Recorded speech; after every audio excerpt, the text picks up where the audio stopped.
Samahan natin. Samahan. Samahan natin to. Dito.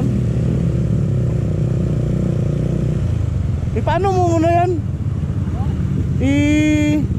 Patingin mo muna sa shop. Doon sa baba. Oo. Doon muna tayo. Kasi yung sa bibili yung tornilyo eh.